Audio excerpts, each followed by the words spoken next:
sit down, join us. And I had dinner with Lionel Richie and his family. And to me, that was like such a gift from the universe, you know? It was such a moment of the universe saying to me that work hard and in time these things will happen if you concentrate on it. So, you know, it was a journey for me that took maybe to the time that Spartacus happened. You know, I was hopeless in my 20s. I was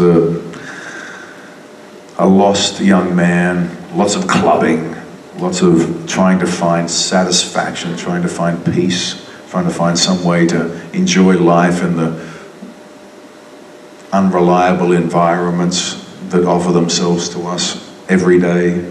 And you can take those environments because they're a distraction, but you have to be careful. You know, you really have to be careful. So it wasn't until really that Spartacus came along that I got an opportunity to express myself really as an artist.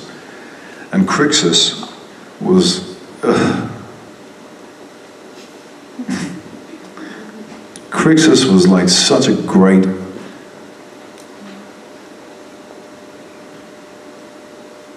character to reach deep and to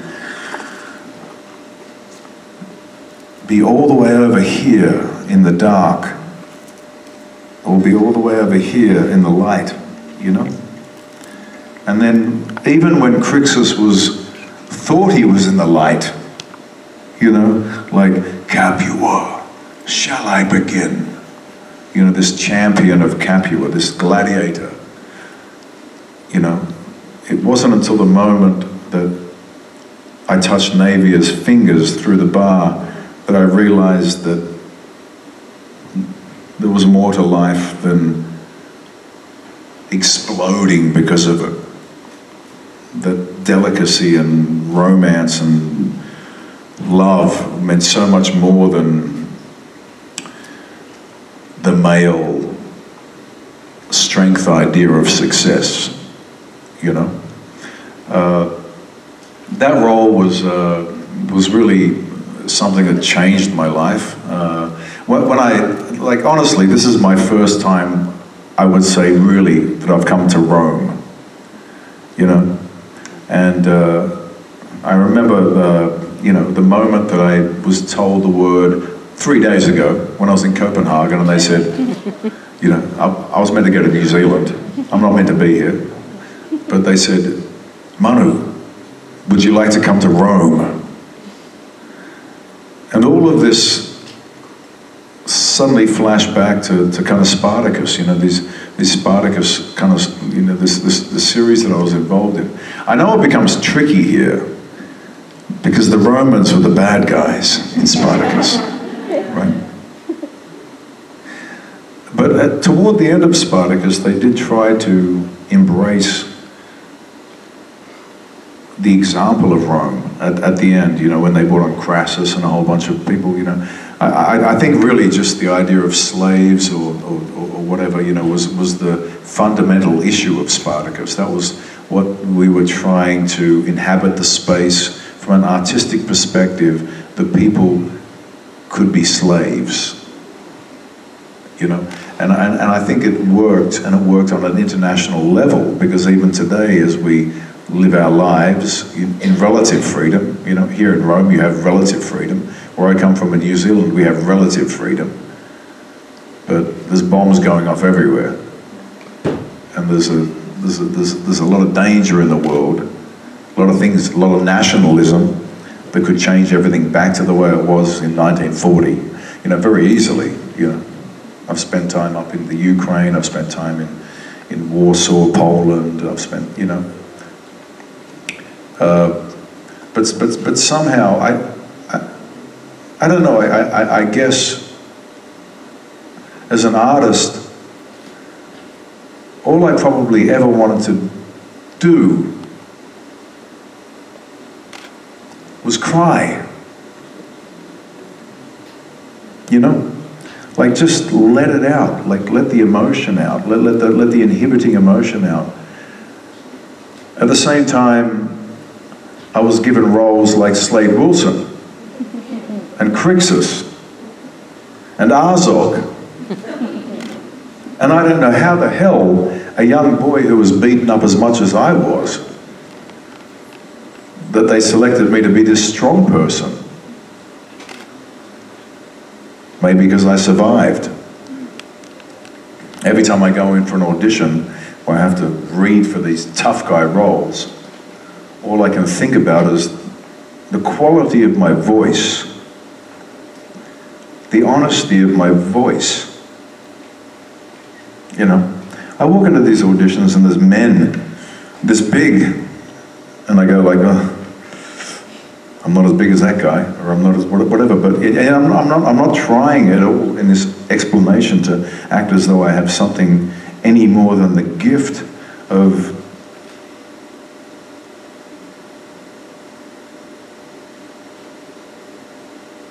delicacy, like being delicate, like being vulnerable, like being hurt. Because none of my characters, I don't think, Slade Wilson or Crixus, exist unless I play their vulnerability.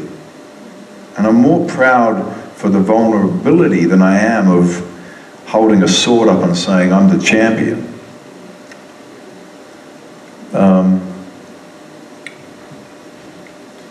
The only reason I'm kind of like trying to tell you this is because most of the time I have to hide behind the facade of being the tough guy, and I don't really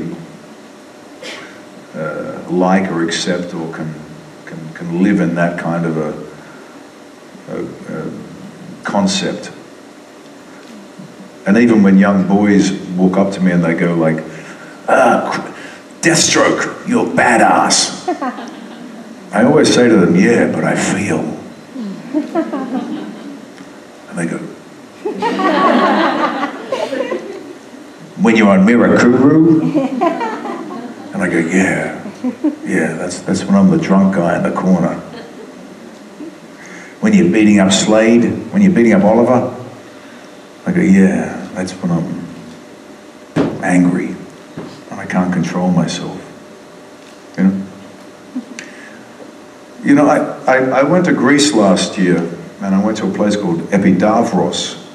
And in Epidavros, they have this amphitheater that was the very first one that was ever built.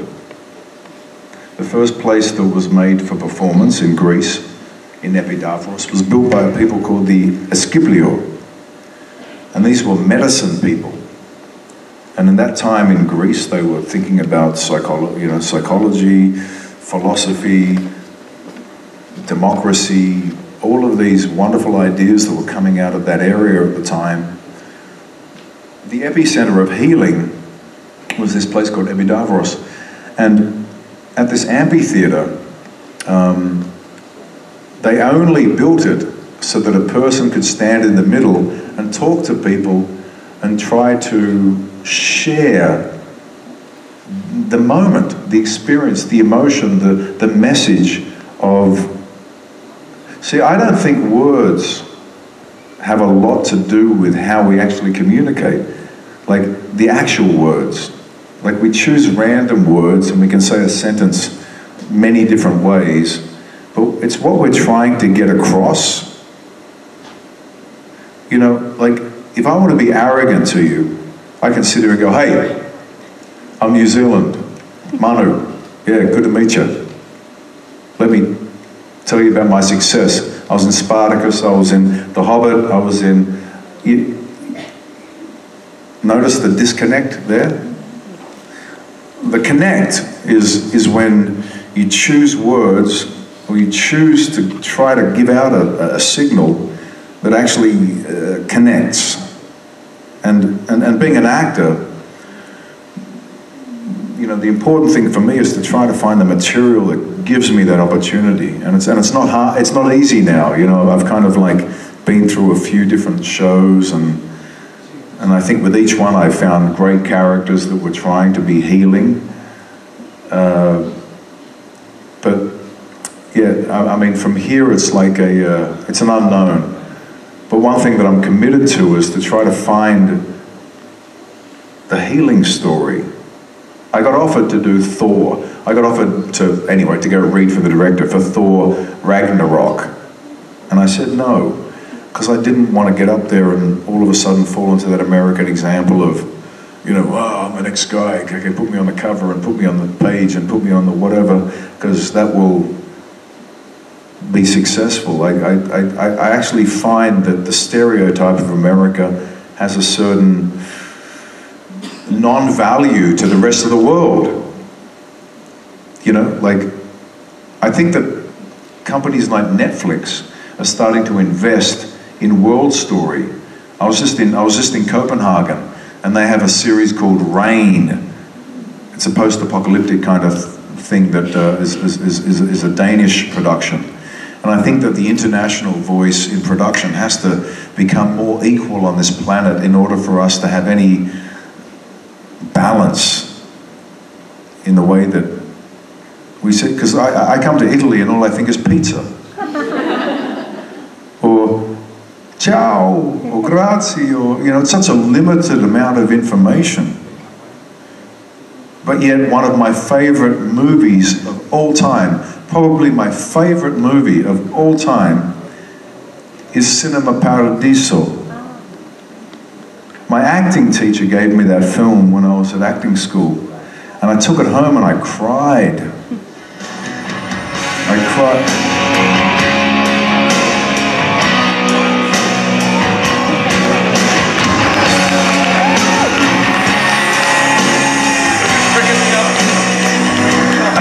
Brother, come join. I don't know what's happening. How are you? Hey, okay. What's happening, brother? I'm done, thank you.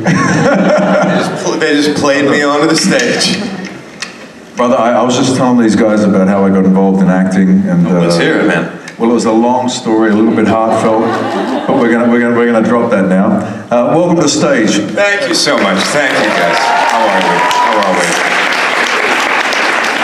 What are we playing? But just to end that moment, okay, is that I really, truly hope, because we have a lot more communication these days, a lot more platform to send story out there. I really hope that the Italian voice, every single voice in Europe, every single voice that isn't as revealed on the screen as America right now, gets that opportunity. And that has to happen with the artists, has to happen with producers and directors and actors all over the planet. But this could happen. And if it happens, we will get a lot more understanding, I believe. Anyway, that's quick.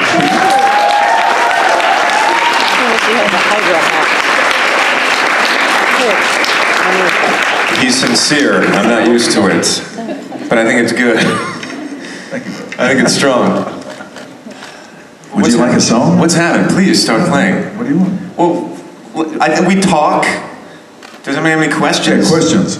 Look at these cameras out there. These are like legitimate cameras everywhere. It's like 1993. I love it.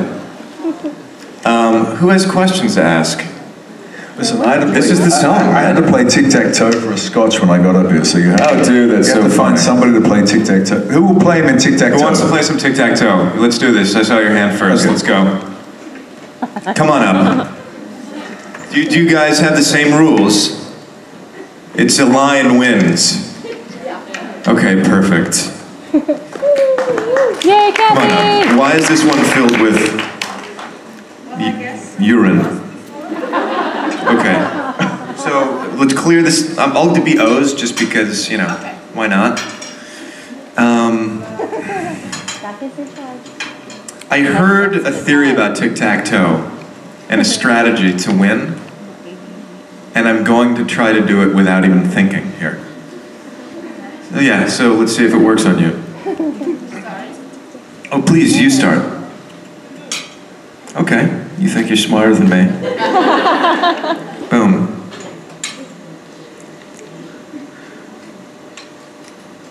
I mean, we're all kind of screwed here. And it's a tie. I mean, how does anybody win? You both have to drink. That's it. No one wins. A draw means there's no winner. You both have to. You really have to not be paying attention to lose this game. So we both have to drink now? Out of these filthy game piece shots? No, they're actually fine.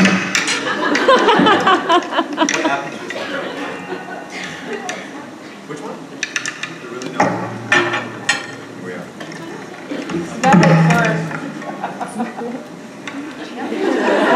Kathy, turn this way more. Kathy. Turn more so I can see you. So I can get a picture of you guys. Please. Come on in, baby. Here you go. Anybody else? Anybody else want to have some? No? We have 5 more glasses. Come on up. Is it apple juice? 5 more glasses. Is it apple juice? No! It's not. It's not apple juice. 18-year-old one. Do you know any lawsuits? You are?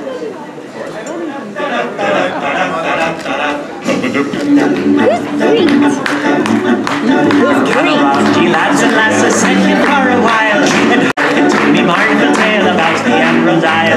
Let's all raise our glasses high to friends and family gone, and lift our voices in another Irish drinker's song.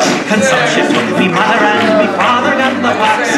Me brother drank the whiskey till he wound up in a box. Me other brother in the troubles met with his demise. Me sister has forever closed her smiling Irish eyes. Now everybody's died, so till the tears are dried, we'll drink and drink and drink and drink, and then we'll drink some more. Wow.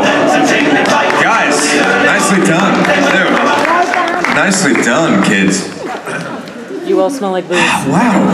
So are we going to introduce? Are we going to improvise with the song? I don't know. What can Well, you play. I can try to play. What song do you know? Well, we definitely know Boys to Men. You want to do it again? I mean, that was fun. I was shocked that that's what we were coming out with. It's a repeat. I don't know. No, we can figure it out. What other early '90s boys band? NKOTB? Weird Al. Take I don't know that. any new kids. I don't think I can play anything. No, what about like R&B? Weird Al. Weird Al. If R&B had an opposite, it'd be Weird Al Yankovic. Voice to mouth. How about just some questions? Yeah, how about some questions? Here we are. They're all yours. These are the only questions I'm ever going to answer. Or you can make a request and we'll play something. What do you... I have a question. Yeah, talk. Where are you? Oh, there you are. Hello. I have a question for Manu. I was wondering if you have some favorite stories from the set of Hobbit you could share? I knew that at first I was very embarrassed when I arrived at the set. You know that the film was originally shot with a 7-foot actor. You know, yeah. So the whole film was actually, look, here's a better story of the story, right? I went to high school with the other guy who got cast as Azog in Australia, in Newcastle. And he was a big, tall, skinny guy we all called Bones, right? Because he walked around like this. You got it, brother. So Bones used to walk around our school like this. Oh, Bones. On his toes. Well, I'm trying to be 7 foot. Oh, got it. got it. And everyone used to go, oh, Bones, and he'd go like, And then one day, and I saw this happen. There was in the playground like a guy from the year above. He wasn't that big, but he was a nasty little MM. And he went up to Bones and he was like, yeah. Oh, don't do that. And Big Bones was there going like this, and all of a sudden he wouldn't take it any longer. It was the moment. It was like Thor's lightning came down and struck him, and he went like this. He went, dude, with these big arms, and he knocked this bully from the year above him. Love it. On his ass. Everybody loves this. And I was sitting in the playground and I saw this happen, and it was like the world changed for Bones. And Bones started playing in the rugby team, and he was all of a sudden became kind of like a man. And for better or for worse, he became strong. I never did that part of my life until, as a youth, I did not do the like punch back thing. I waited until I was in my 20s. I wish I had done it though early. I don't know. You're going to talk to Bones. I guess so. But you know, he then went on to become the biggest guy. You know, like you know, I think he had a little bit of help from the stuff that makes you big. HGH. But he became a giant of a man. And I remember I won a modelling competition when I was 19 that took me overseas for the first time to London. Beautiful man. Yeah, but after my mother and everything had died, and I still had the scar on my face from the car accident, right? But I got back to Newcastle a few years later, and I went to this local pub, and Bones was the security guy, and he was massive. And I was like, Bones? And he was like, yeah. Not Bones anymore. You know? And I didn't see him for years later, and then I was in New Zealand filming Spartacus, and they said we're doing this Germanic tribe, we're going to show up. You know, these Germans were going to show up, Germanic tribe. And one of the actors was Bones. He came onto the show. Dude, look at this. Very cool. And he came onto the show as this guy called Sedulous. And in this particular scene, he was raping Navia. Dear God. And I went up and tried to fight him, and he backhanded me, and I went flying. And then in came Spartacus, Liam McIntyre's Spartacus, not Andy Whitfield, Liam McIntyre. And Liam McIntyre came in and did this big slice with his sword, and he cut the face off of Sedulous. And Sedulous's face went flying like through the air. Spartacus was fantastic with this stuff. I need to see the show, brother. Yeah, I know, it was fun. But anyway, but when he came to do this filming, I said, come to my house, brother. Only days beforehand, Peter Jackson had flown me to Wellington to try out for Azog. And I'd gone down to Wellington and I'd been like,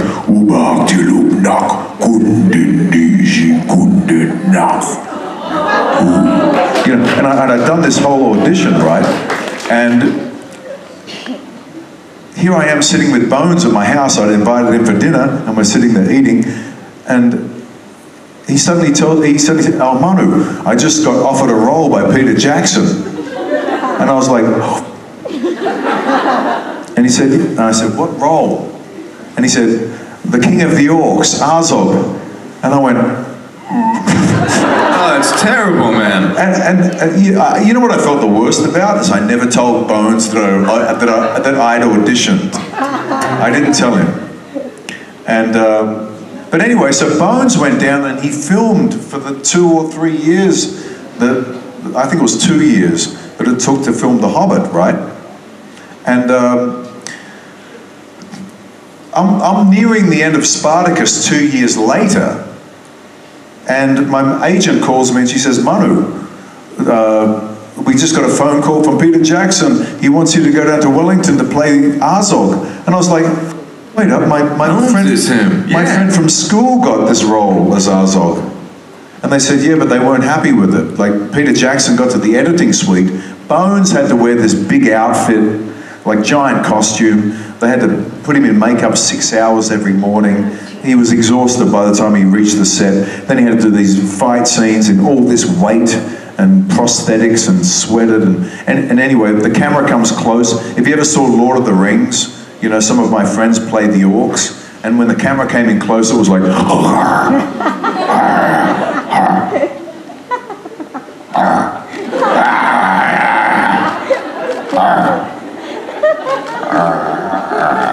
yeah, there was nothing, you didn't have subtlety of expression, you know. Unfortunately, you know, makeup hasn't come far enough to do a great orc.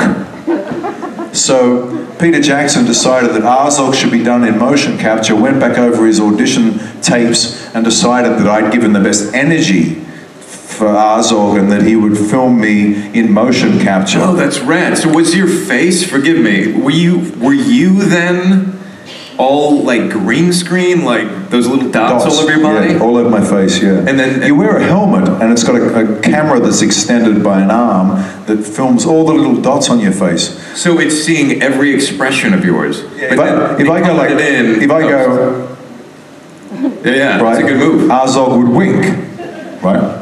But also it films your eyes. Your eyes are the eyes of the character, right? So, you know. So your eyes are on the screen. Oh yeah. Andy Serkis. He's incredible. Remember King Do you guys Kong? know who Andy Serkis is? Yeah. I met Andy at the... He's here right now. Come on up, Andy. Oh, Andy, okay. I met Andy at the San Diego Comic-Con at an HBO party, and then I met... anyway. But when I met I want to Andy... hear the end of that story.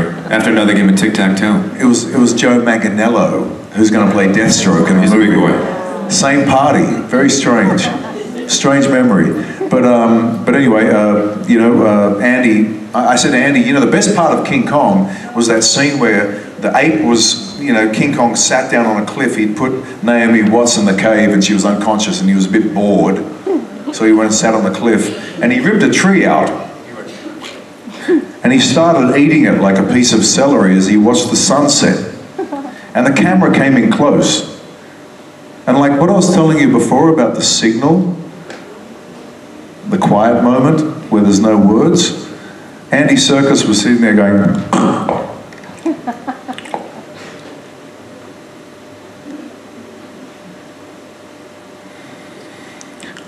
Some internal moments going on. Exactly. Yeah. He was putting the energy out without words, putting the feeling out of that moment of emptiness for the ape.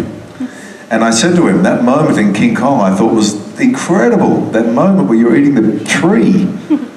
And he said, yeah, listen, like when you do it, it's like, you know, you have to put this other dimension onto your acting. You become an animal, you become a beast, you become whatever, but still the spirit has to come through. Hi, Danny. Hi, gang. How are we? Both of us? We're tag teaming out. Oh, I'm tag teaming me out. Thank you. Brother. Cheers. I want to hear what happened to Bones. We have Bones here for you guys today. He's coming out. Oh God, everybody. Oh my God, what am I doing? Can we talk as a human room of humans? Of course. How's everybody doing? Hi. David Gentoli. Stunning, aren't I? I'm just so stunning. And so humble. Hugely humble. Are my eyes blue? Are they green? Who knows? They're beautiful.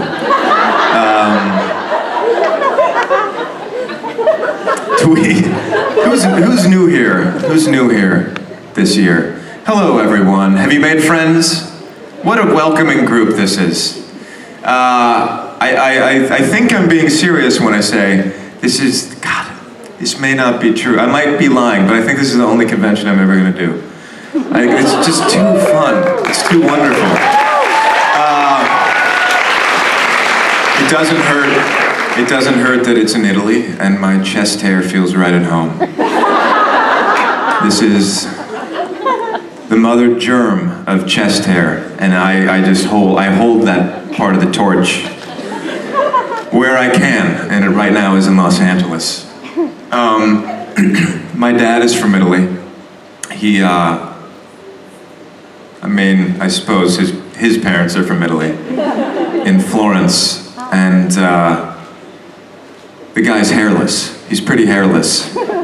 And then when I was in college, I had my shirt off in front of him. He's like, where the hell did you get that chest hair? I said, I don't know, maybe you could tell me. It was either you or Mom. And he says, I have no idea. So that's where that is. Any questions for old DG? Nothing? You guys are just sitting here, watching guys come up, drink, play music, dance, I hear, with pom-poms. What do we got? What do we want? Oh, spin the fucking wheel. Jesus, all right. Here we go. What do we want? Surprise. Oh God, I hope it's surprise. I hope it's surprise. Yay! Yay, it's surprise. Okay.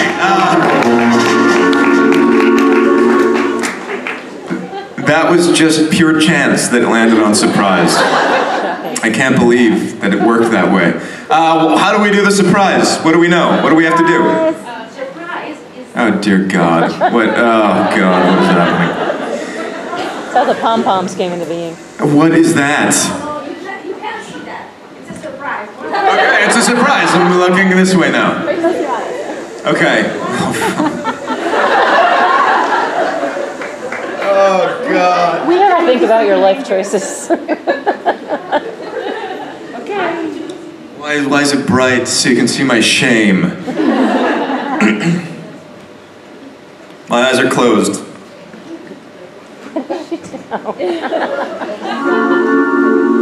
What does that mean? What does that mean?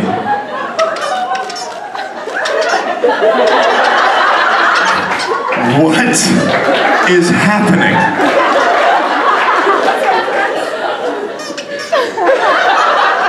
Wow, this is a children's show now. Compared to someone that does a show for 80-year-old people. Hey everybody, is this like an Italian person? Is this like some Italian? This is a brand new thing for all of us. Oh wow, so this is what my new community access television show for the infirm. I have large, engaging eyes, and I can talk to the people at home, just like this. Isn't that right?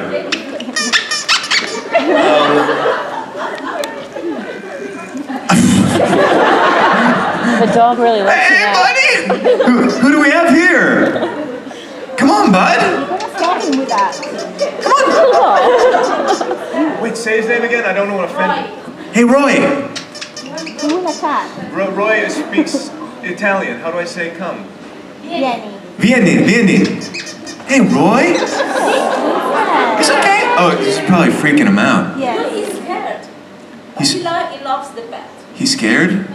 Roy? Oh, he's definitely looking at this thing. Wait, this is, if I know anything about dogs, You don't want to have it. he's gonna want to eat this. So, You don't want to have it. Roy could probably take me in a fisticuffs. So that's why, wait, can I give this to him to go crazy on? Yeah, but I don't want him to eat that. Oh, you don't want him to eat this? I don't want him to get sick. Yeah, no, that's a very good point. Hey, Roy. Oh, he likes it. Roy has the face of one of my uncles. The jowls. Hey, buddy. Oh, he's freaking out. He knew I was going to try to spoon him again. By the way, how rude was Roy? When he was up here lying down, first of all, upstaging us, which we don't like. I go down there for something that is just as sweet as a cuddle.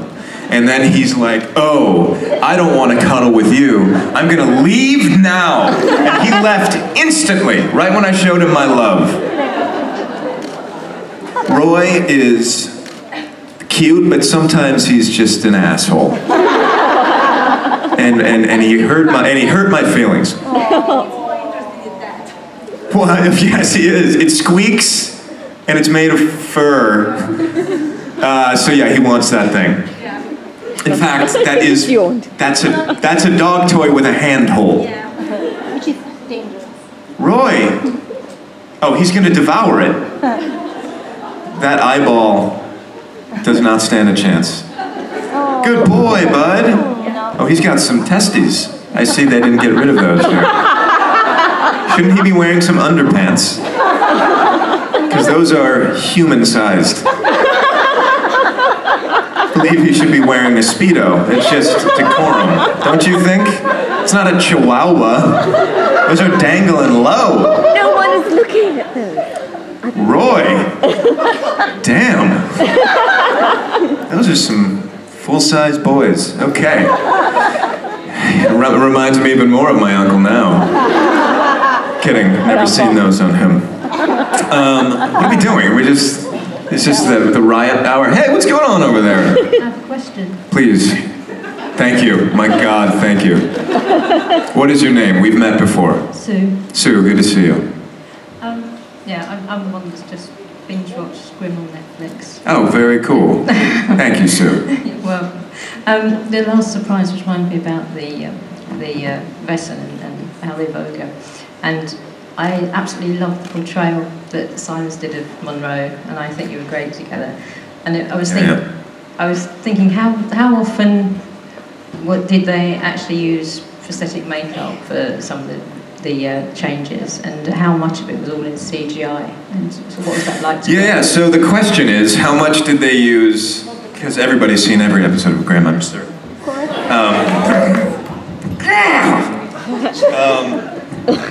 That actually worked.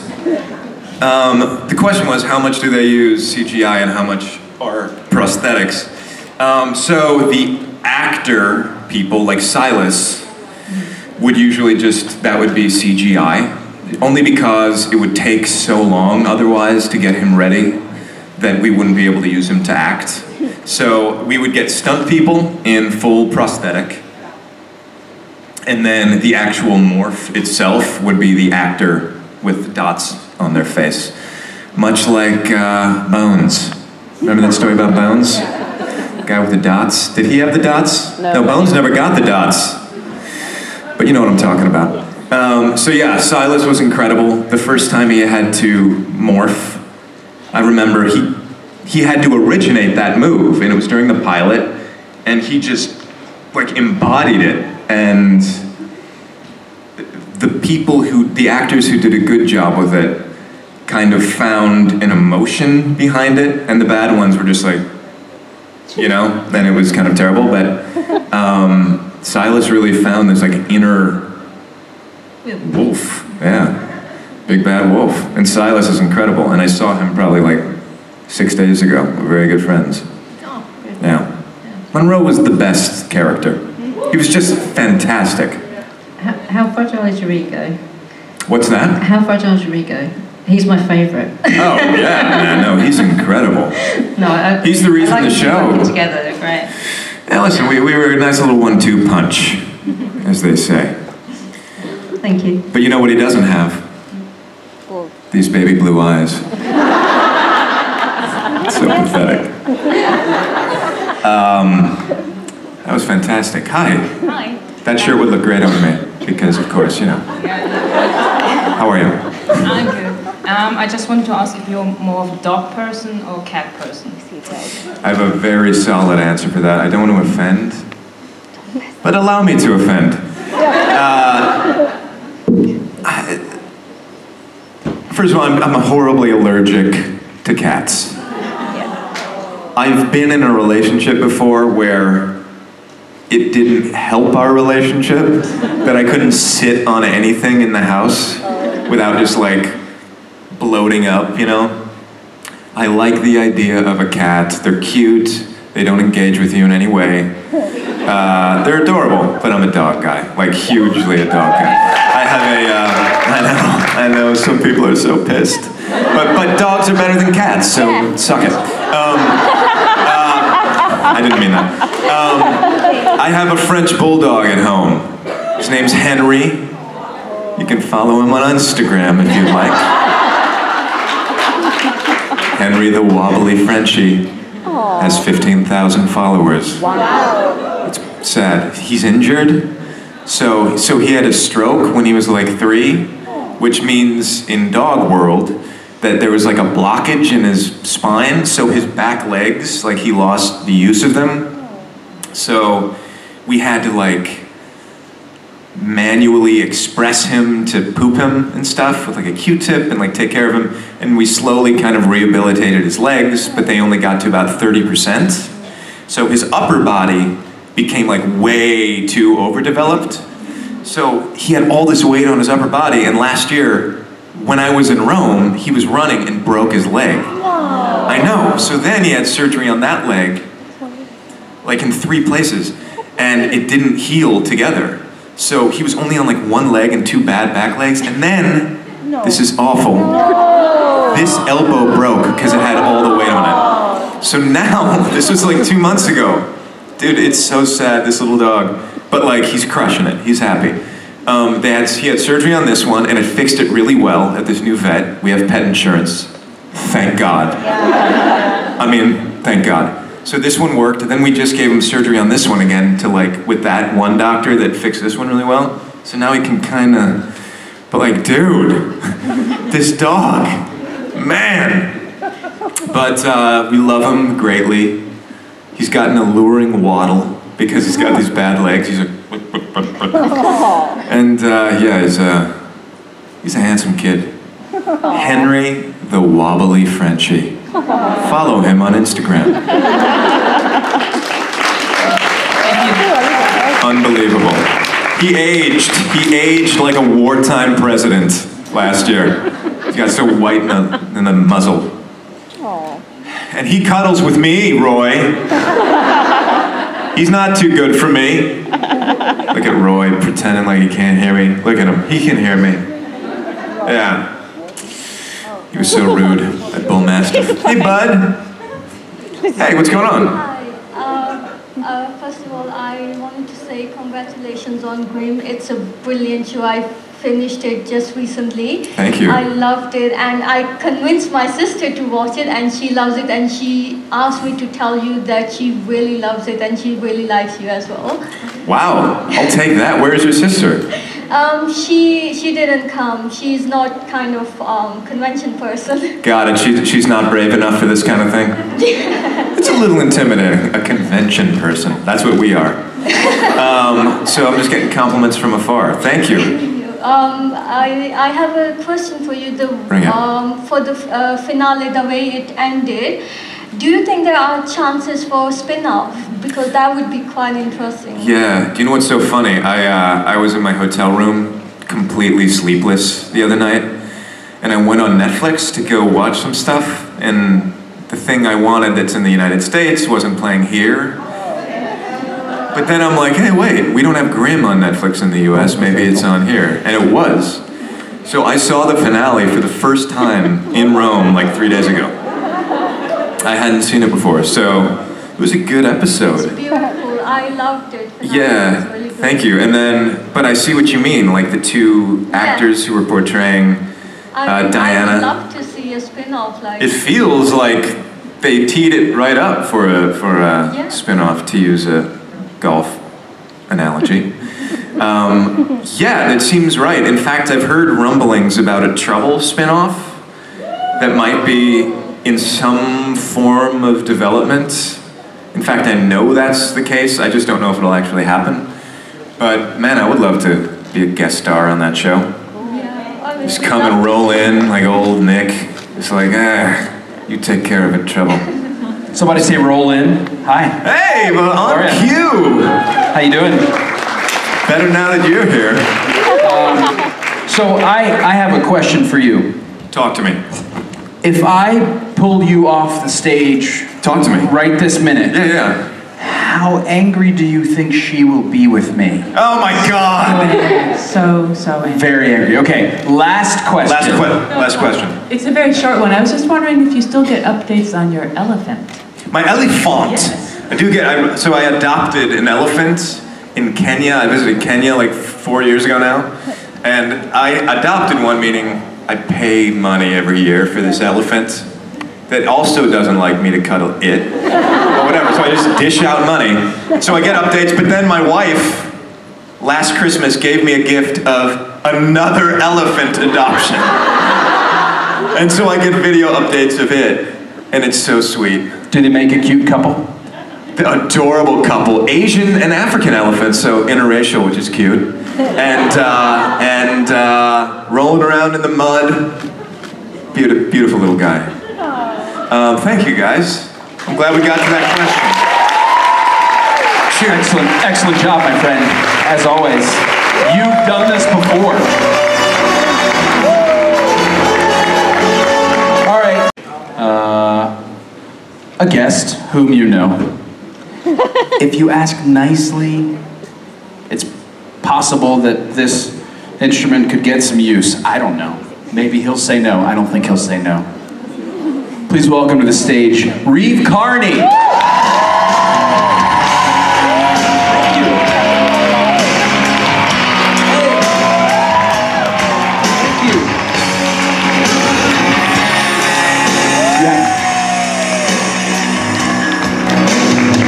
You know, it's part of my job to stand here and make sure that the transition is smooth and that you know what you're supposed to do, and they know what they're supposed to do. Yeah. But I already know that everyone knows what they're supposed to do, so I'm just gonna leave. Okay. I don't want you to leave. You can stay if you'd like to. I'm gonna just watch you from the side of the stage. That's not creepy at all. Peek around the corner and. All right. What she sleep at night. So I will say, since I just bragged about you guys, that you know what to do. That means get up and go to the microphone and ask a question. Oh yeah. If you want to, you don't have to, but I will find you. I will put a microphone in your face, and I will make you ask a question. Oh, there she goes. Excellent job. Round of applause for her first question. All right.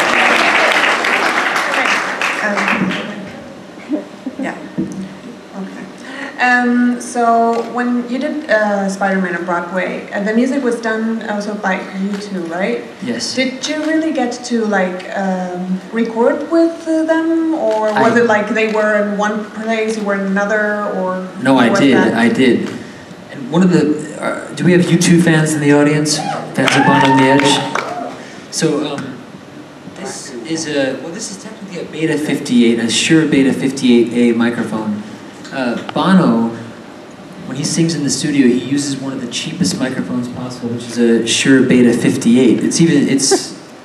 You think when you see like old pictures of Frank Sinatra in the studio, or most singers, you see them singing on like a $5,000, $10,000 mic, but Bono's, his voice is so good. I mean, I'm not saying everyone, most of my favorite singers have amazing voices, but Bono's voice is so good that he can sing on a mic, like a $100 microphone, and still release it, and it'll be on the Joshua Tree. Basically, all the recordings on the Joshua Tree, as far as I understand, were done on a Shure SM58 microphone, which costs $100 at Guitar Center.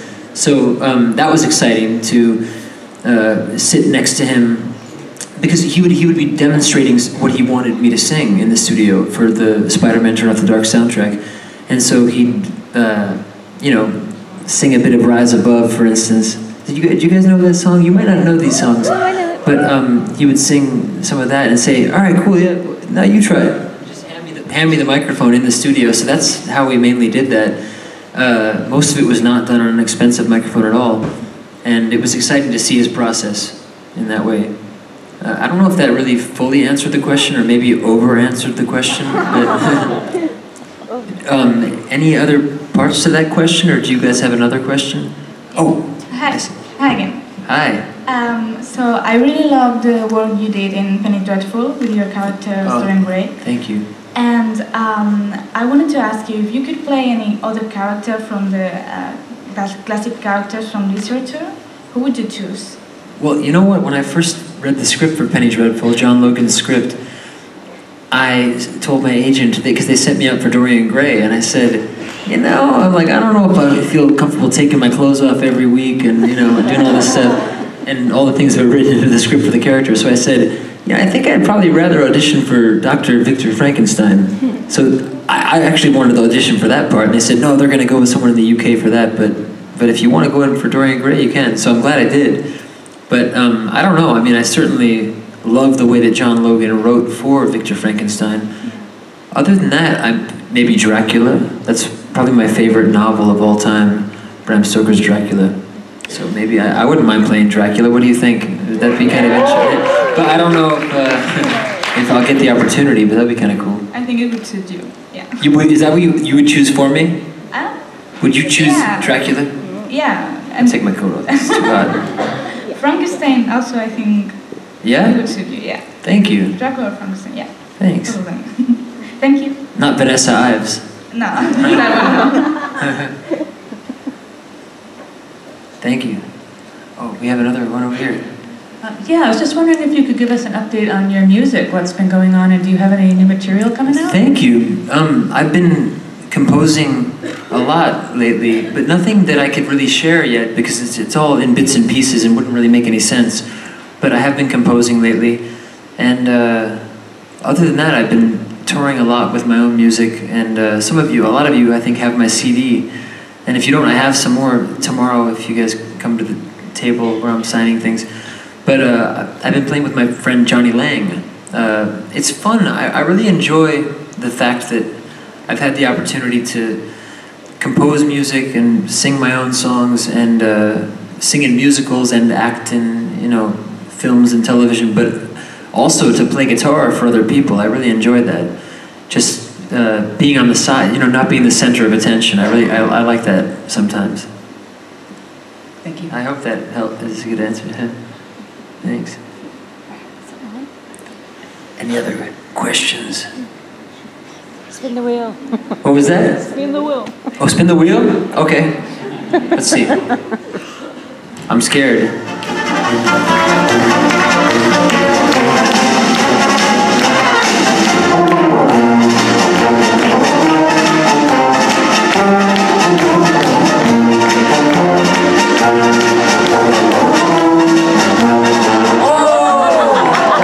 Surprise! I like this.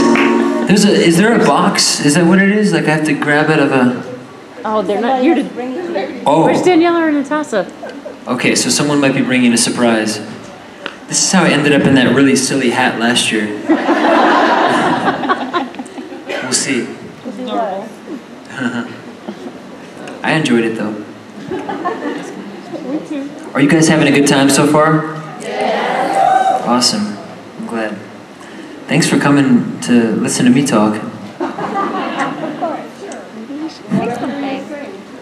Oh yeah, sure. We can do that. That can be arranged. Maybe you should play something while you're waiting. Play something while we're waiting? Yeah. Sure, I could play a song while we're waiting if you like. Should I do that? Do you guys happen to have that microphone stand? If you might be able to bring that up. What was that? Oh, the surprise? Okay, thank you. Oh, okay. This might be really good. Hello. It's the dog. This looks to be some form of headwear. No, maybe not. Oh, it's a puppet. Great if I can fit this over here. The dog's just been chewing it, so I wouldn't put it on your head. There we go. So I guess maybe I should try to talk with him. Oh! Okay. I don't really know what I'm supposed to do with this. Do you guys? Oh! It could be like a rhythmic thing. It's just so silly. I should think about... Look at the dog. Oh, wow. The dog? No, the dog. Let me think about this. So it's... Well, Bertolardo, are you having a good time at the convention? Oh, what?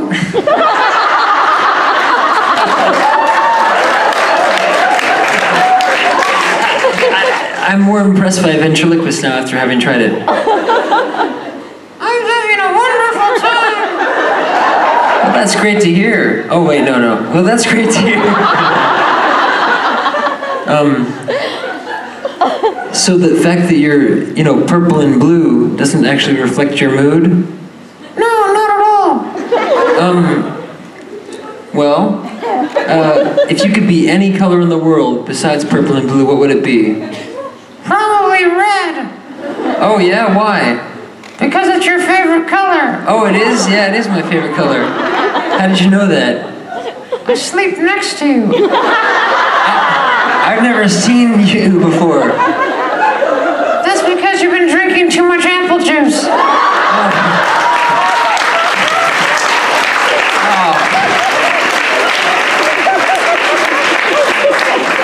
That's terrifying.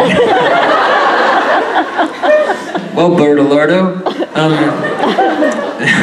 so I assume if that's the case, this isn't your first time in Rome? Why do you ask me a question like that? Well, because I've been here before and you seem to know a lot about me. Now I'm losing the track. See, this is why stand-up isn't really my thing. It's sit-down comedy.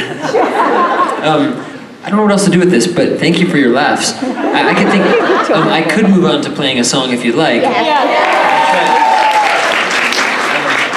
I think maybe if you guys do have that stand somewhere, I'll put the microphone there and then maybe just play this thing.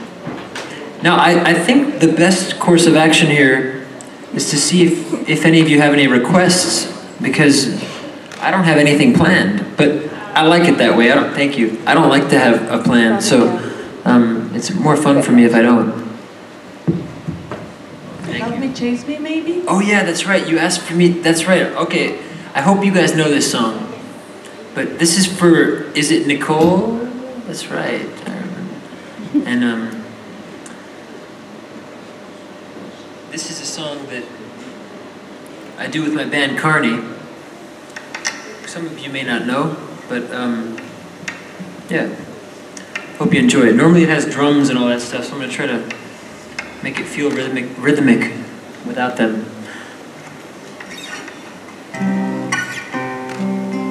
Let's see, get this. Make sure it's in tune for you.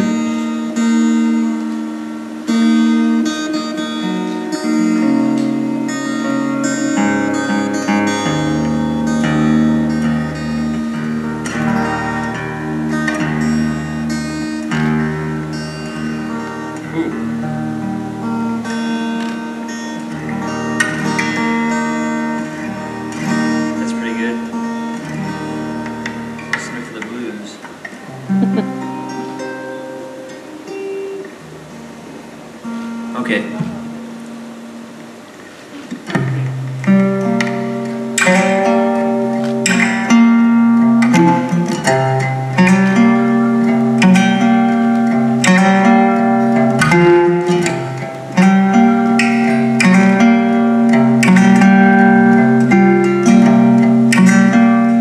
That's not in tune enough for me, I'm sorry. I'm gonna have to stop.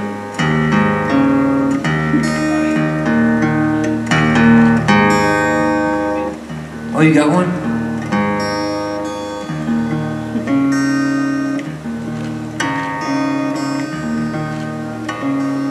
That's pretty good now.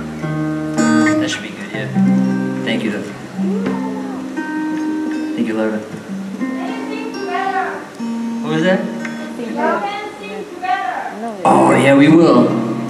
I don't think she knows this song, though, is the problem, though.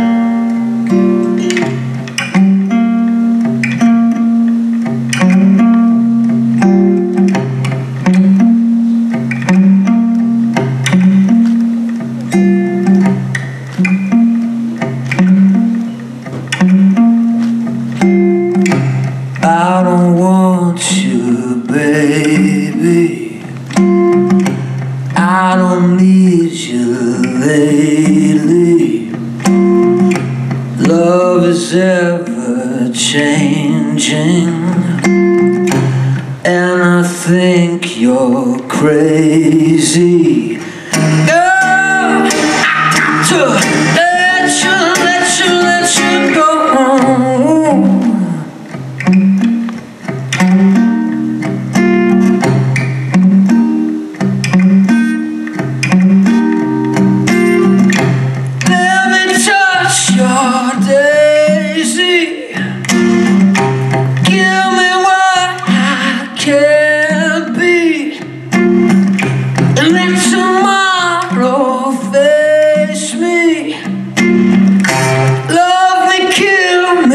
Change me, oh girl, I got to let you go. Ooh, ooh, yeah, yeah, oh.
I hope I played the whole song. I think I did.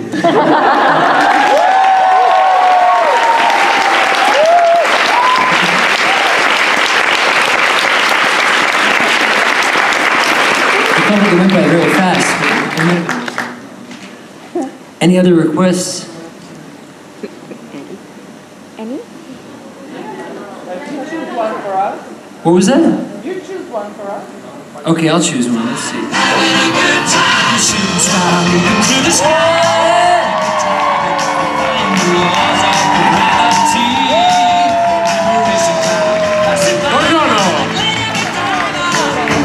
Hello, mate. Let's do a song. I don't know. Bohemian Rhapsody. What do we... What do people know? Do Cinnamon. That goes on for about 9 hours. Do you know, oh gosh, what should we do? What about Creep, Radiohead? Do you know that? Oh, I could probably pull it off. What key is it in? It's, if you put it in through the capo here, and you do... Oh, sorry. We're just having a little chat. Maybe you should play it. I can just sing a verse? Reeve, I don't know if I know it well enough to do that. Okay, try it. It's here?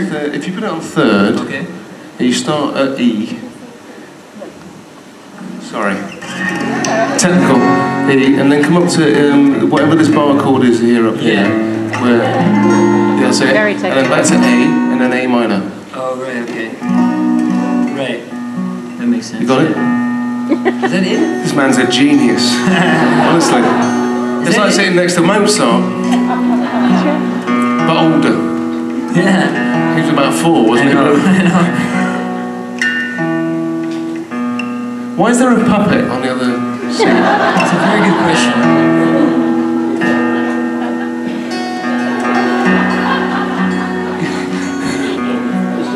So I just ignore it, or what happens then? I tried to do a ventriloquist act with it, but it didn't work very well. Okay. Did it end in death? Not that I'm aware of. Okay. What are you doing? Playing the tuning song.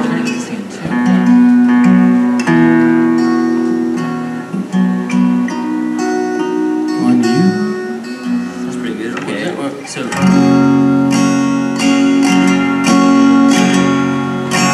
When you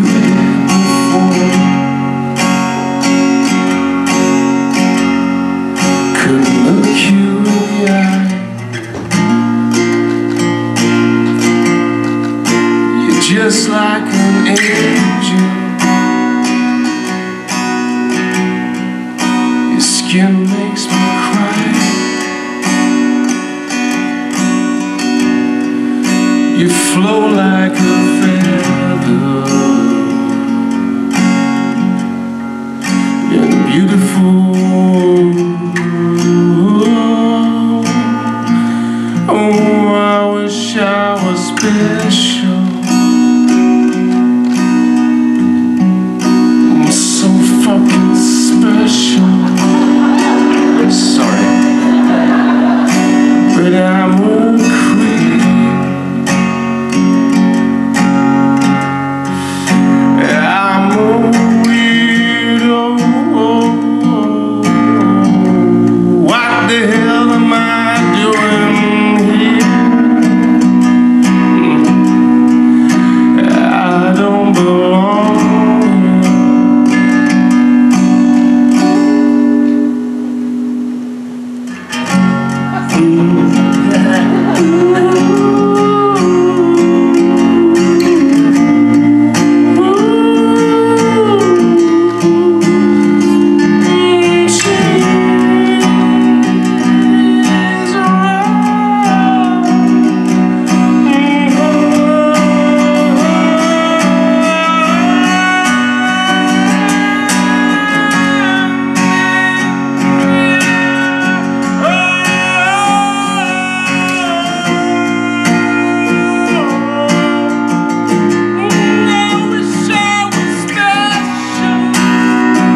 You made it through.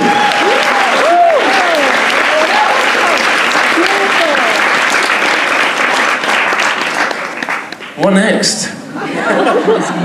Any questions? Any questions? Any questions? No, more singing. More singing? No. What else can we do together? I wonder if we can... Yeah, Oh, I've got one. I've got one.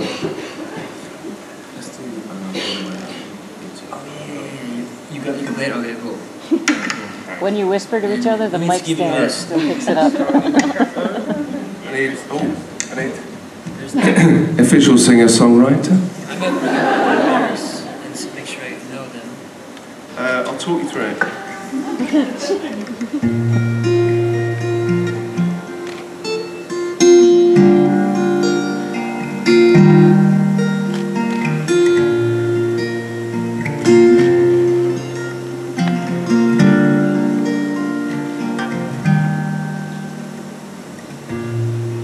See the stones in her eyes, see the thorn twist in her side, and I'll wait for you.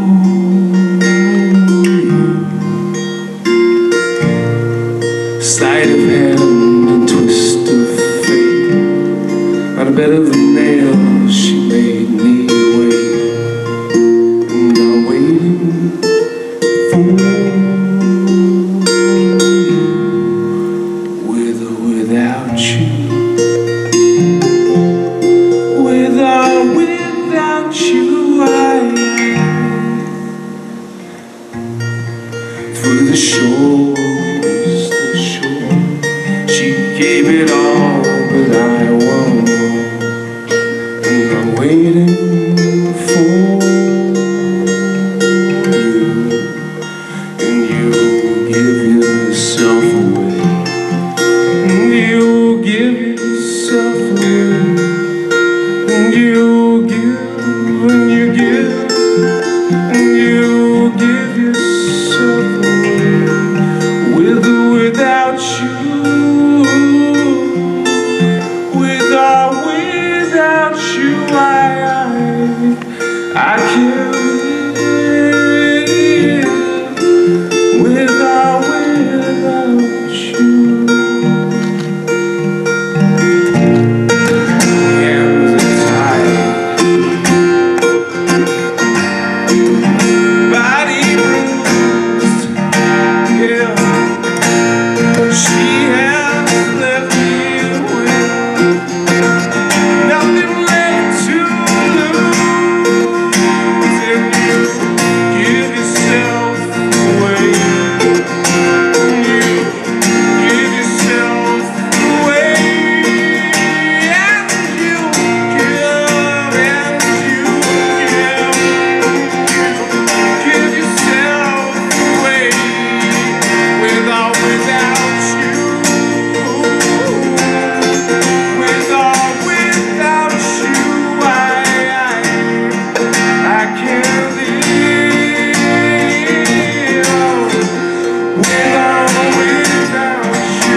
With or without you,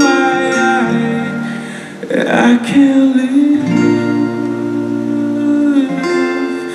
With or without you.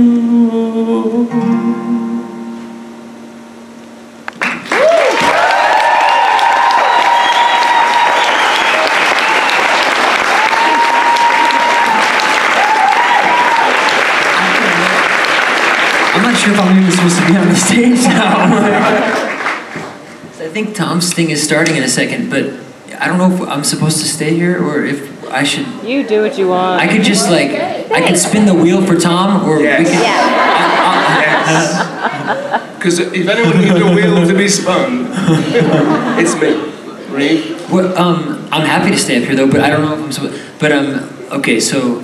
Let's see what she... Oh, we're freestyling? Yeah. What happens now? The spotlight's on her, so let's maybe... take a question from over here. Suddenly in the spotlight. How does it feel? Not so bad. Right.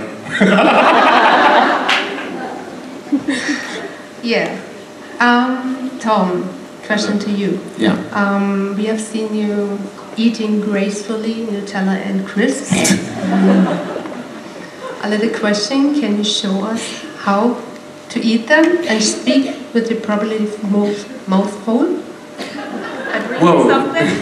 Have you brought props? I bring 2 Pringles and Nutella. God, I'm starving, actually. That's brilliant. Reeve, do you want some Pringles? Sure. Okay. Yeah. Some Pringles. I think the Pringles too.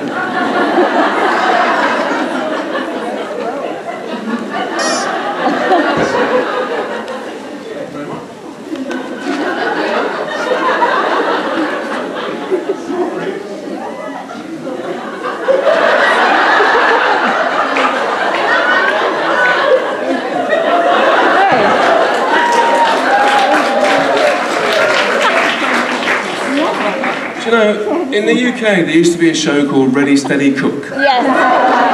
And there would be a contestant, they'd be given £5 and they had to get £5 worth of any ingredients and they'd bring them to a celebrity chef and the chef would have to make something out of the £5 worth of ingredients. I suddenly feel like I'm on that show. Please tell me you're a chef.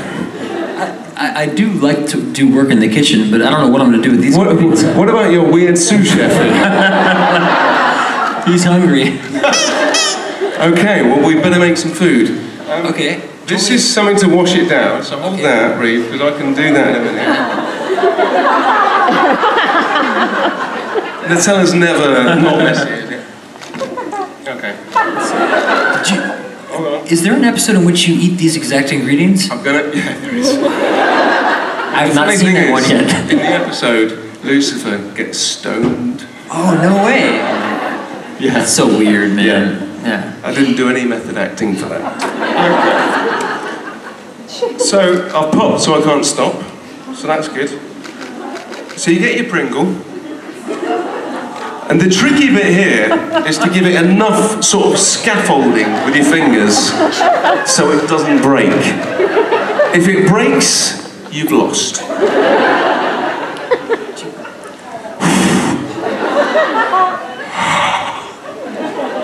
Done it. Oh. So, in the words of Lucifer, that is fantastic.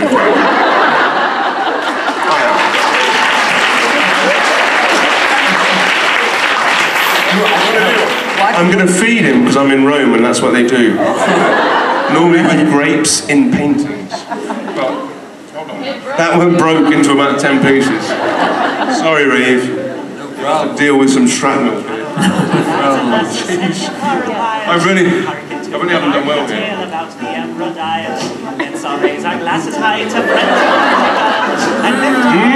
Yummy. What's this backing music? I feel like it's the Oscars when you get told to get off the stage when the music starts. What happened? I'm not sure if I was tasting the Nutella or your hand, but both taste very nice. Thank you.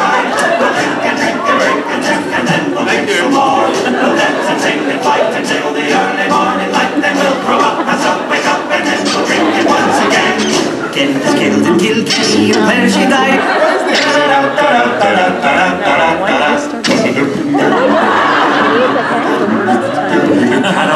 Lads and lasses said his suddenly we got a theme song. Where's this come from? Marvel tale about the Emerald Isle. Let's all raise our glasses high to literally, there's no control over it. What's happening? Wash it down with some of this Pilsner? Yes. Some shit took me mother and me father got the box. Me brother drank the whiskey till he wound up in a box. The other brother in the troubles met with his demise. Me sister has forever closed her smiling eyes. There's a technical hitch. I'm not sure if we can open this. Some Irish people got into the system. Morning. I think I've got this. Hold on.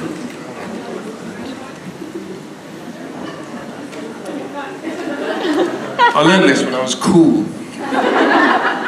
Back in the day. Don't hurt yourself. Oh! Score! Still got it.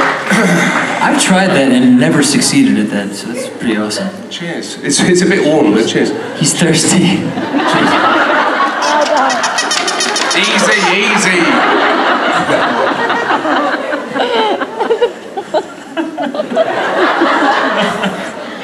What next? Let's take another question.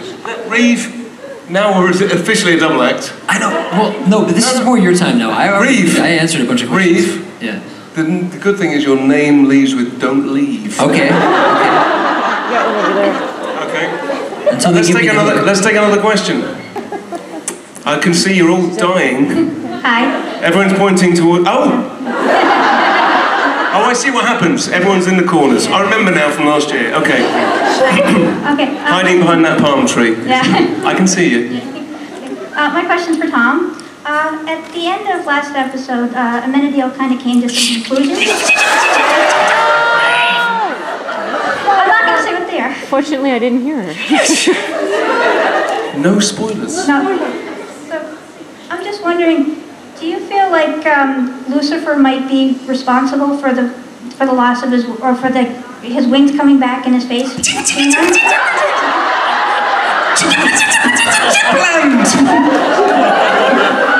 How is that not spoilers? Because it never happened on the show yet. You mean the question that Amenadiel brought up? Yeah. In the last Do you think that episode? applies to Lucifer as Does well? Lucifer buy into that? Yeah. Okay. So, without giving too much away, Too late. Lucifer didn't buy into that theory. He thought it was absolutely ridiculous. But given the circumstances and the outcome of the episode that we're not talking about, he may have had his mind convinced in a different direction, shall we say. And I can leave it at that without giving any more spoilers away. You're terrible. It's literally like having a... Oh, terrible. Thank you for the question, but please stop talking.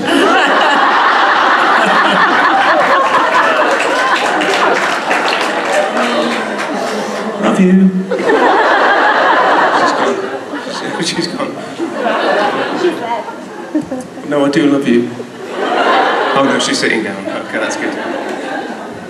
Next question. Over there, I can see you. Hi. I wanted to ask, what do you expect at your first convention here, how it was the experience, and now how it was to come back and meet new actors, new people? So, my first experience here, Yeah, how was it? but both of you, So, your first experience Reeve, compared to because now. Reeve, were you a virgin last year as well? You were, right? It was my second. 2 years ago I was. Oh. But yeah.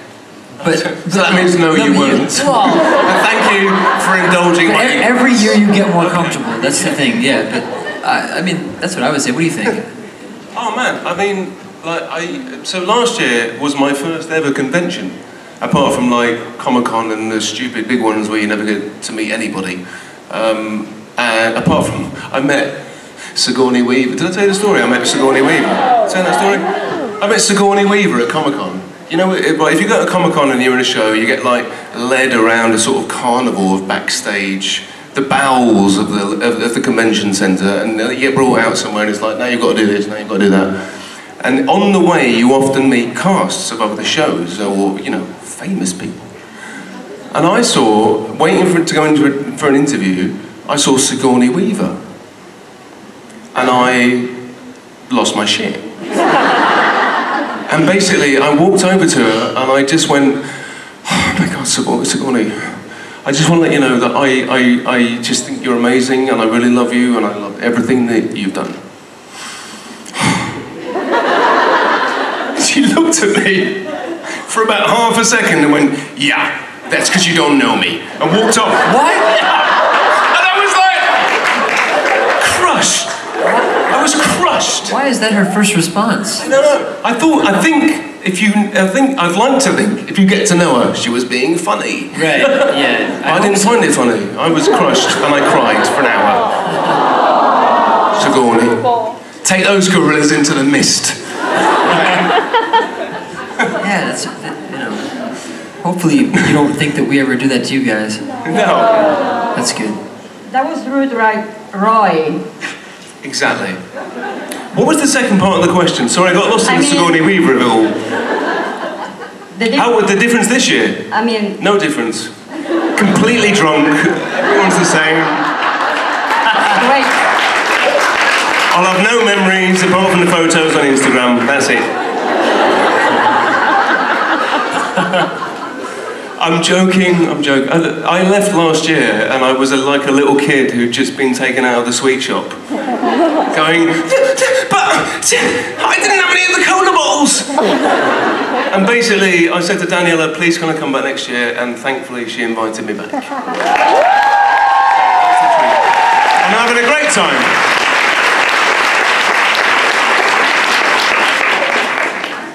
I'm just agreeable in this situation. Stop agreeing! I know. Yeah, I've been trying to pace myself. You're like Britain used to be in Europe. Yeah, I know, it's true. There you go. It's true. Topical. Oh, that didn't go down well, did it? I don't think it was. Yeah, it wasn't. Neither did Brexit in my country. Okay. Who's next? Non-political. Oh, over here? I think back there. Oh no. Does it involve swapping t-shirts on stage? Oh. Surprisingly, Someone was up for well, that. I mean, not with me, but if Lucifer and Dorian Gray had a boys' weekend, where would they go and what would they do? Oh man, that's a good one. That's a good one. Where would we go? I mean, that would be like a match made in hell. Or, I mean, the obvious choice would be Vegas, but we don't do obvious. Vegas is so false. It's so like, let's all like pretend about everything, and then go and see Elton. That's such a good question, really. It's making me. I don't have a quick answer for that. I mean, of all the cities I've been to, and I've not been to every city, and I don't profess to it. And if anyone's got a better suggestion, I'm up for it. But like New York, is pretty unique in its endlessness. Yeah. Ness. Yeah. It's kind of like, it's giving. If you want to take, it's there to give. Yeah, that would be a good one for them. What else have you got? Well, maybe like Springfield, Illinois or something, right? Where it's like just someplace that they really cause a... First off, I think that's a town in The Simpsons. And second off, if it isn't a town in The Simpsons, does it actually exist? It does, yeah. I've been there. But it's so... Are you from there? I'm just thinking of a place that would be sort of seemingly sinless. I think they'd probably want to go somewhere like that to try to... Are you suggesting you go to the Maldives? Maybe. On a honeymoon? If I knew where that were, I would say... Yeah, I'm up for it. Yeah. Or Sri Lanka. Moving on. Sri Lanka. You already have the Speedo for your vacation. Oh, she's talking to you, Reeve. I'm not. I didn't hear you say the Speedos. You've already got the Speedos. I actually like the AK. I'm talking to Tom. I know. Have you done this? Did you get paparazzi in Speedos that I haven't seen? No, I got filmed on cinematic television. Oh, okay, that's better. That's better. That's better. Thankfully, I didn't put any tissues down there to hedge my bets. I did. Okay, sorry. Trying to stay spoiler-free. During this season, we... That is my go-to, trying to stay spoiler-free. I said during this season, so it's spoiler-free. Okay. During this season, we saw a certain growth in Lucifer, lots of growth, especially in the latest part of the season. Why are you laughing? What do you...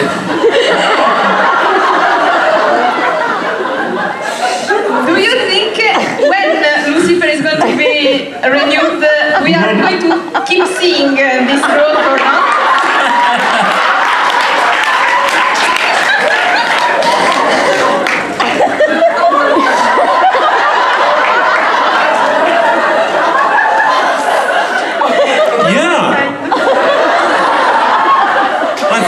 I think we should expect this growth to continue. No. Not that kind.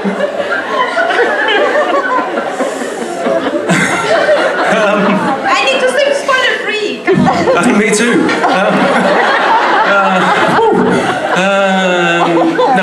No, thank you for your very sensible question, which I tried to undermine with very juvenile tactics. I was, by the way, just want to, not to interrupt at all. Jason, where do you come from? Which is a phrase I've sadly used before. I like that. I was sent out here to inform you guys of some information. I didn't hear the question, but I saw Reeve blushing and possibly crying at the same time. So I'm very curious what just happened out here. You'll have to fill me in later. I've literally no idea, Jason. I was trying to answer a question very sensibly, like as always do. As you always do. As I always do. Yeah. Like completely straight down, and everyone just the minds in here. They're shocking, to be honest. And quite frankly, I'm appalled. The filth. I think we have time for one last question. And please make it clean. I mean, for goodness sake. I cannot follow up on that, I guess.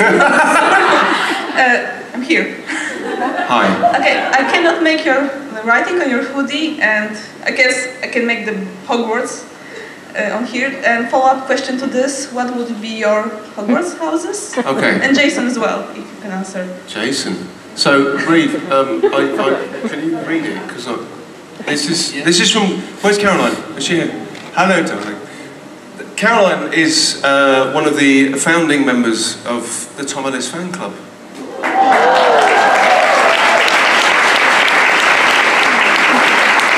And joking aside, they have been the most amazing support to me, and they don't even know how much they have been in the last few years.